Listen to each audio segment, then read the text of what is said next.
Bismillahirrahmanirrahim. Assalamualaikum warahmatullahi wabarakatuh. Alhamdulillahirabbil alamin. Wassalatu wassalamu ala asrofil anbiya'i wal mursalin wa ala alihi washabihi ajma'in. Amma ba'du. Pertama-tama marilah kita panjatkan puji dan syukur kepada Allah Subhanahu wa taala yang telah memberi kita nikmat yang banyak, sehingga dengan nikmat-nikmat itu kita masih bisa melaksanakan perintahnya dengan baik. Kedua kalinya, sholawat serta salam yang selalu curahkan limpahkan kepada junjungan kita, yakni Nabi Muhammad SAW, yang dengan perjuangan beliau dan para sahabatnya kita bisa merasakan manisnya iman dan indahnya Islam. Pada kesempatan kali ini, saya Ida Subekti ingin menyampaikan sedikit informasi yang tidak asing lagi di telinga kita, yaitu saya mengangkat tema tentang ikhlas. Mungkin semua orang telah tahu apa itu namanya ikhlas. Orang sering mengartikan ikhlas dengan melakukan sesuatu tanpa imbalan atau tanpa pamrih.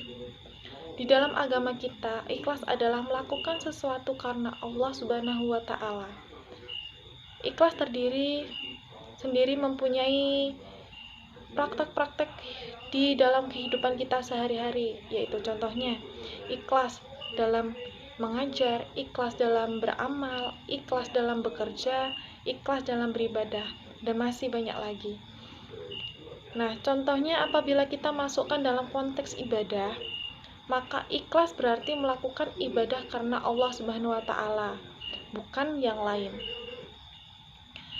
Bukan karena ingin dipuji, bukan ingin karena dilihat soleh, bukan karena ingin dilihat semata-mata paling benar, tetapi benar-benar semata-mata hanya karena Allah. Allah berfirman pada surat Al-Bayyinah ayat 5, yang artinya tidaklah mereka diperintahkan kecuali untuk mengikhlaskan agamanya untuknya. Ayat di atas menerangkan pada kita tentang berlaku ikhlas dalam beragama. Agama apabila tidak dilandasi dengan ikhlas dan kejujuran akan runyam dan tidak berbekas ataupun tidak bermanfaat.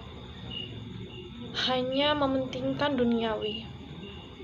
Orang yang sibuk memikirkan kepentingan diri sendiri tanpa sedikit pun menempatkan agama dalam prioritas hidupnya. Ikhlas dalam beragama menjadi sangat penting untuk pupuk dalam diri, karena dengan ikhlas, semua urusan akan menjadi lebih tenang dan mudah untuk dijalankan. Ikhlas juga menjadi penting untuk dipraktikkan dalam setiap amalan yang kita lakukan. Tidak sah di mata Allah apabila tidak tanpanya. Dalam hadis riwayatkan oleh Imam Muslim dan kitab Sahih Muslim, diceritakan tentang suatu perkara yang akan terjadi nanti apabila hari akhir di hadapan Allah. Nanti di hadapan Allah ada seorang hamba yang ditanya oleh Allah, yaitu, apa yang telah kau lakukan di dunia wahai hambaku? Ia menjawab, saya berjuang dan berperang demi engkau ya Allah, sehingga saya mati syahid. Allah pun menjawab, dusta kamu. Sebenarnya kamu berperang bukan karenaku, melainkan agar disebut orang yang berani. Kini kamu telah menyandang gelar tersebut. Kemudian Allah memerintahkan agar dia dicampakkan dan dilempar ke neraka. Kutipan ini adalah contoh orang yang beribadah dengan tidak ikhlas dan mengharapkan selainnya.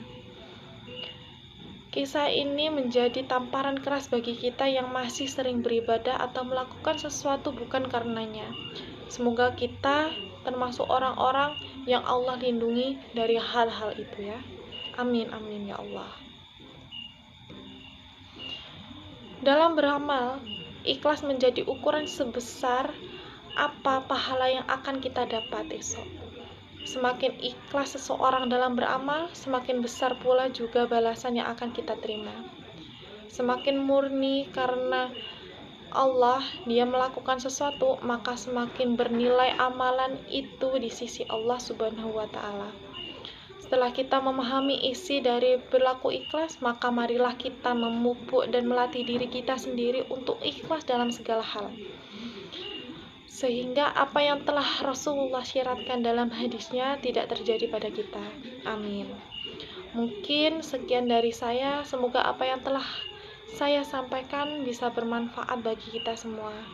Terima kasih atas perhatiannya, mohon maaf atas segala kekurangannya dan tutur kata.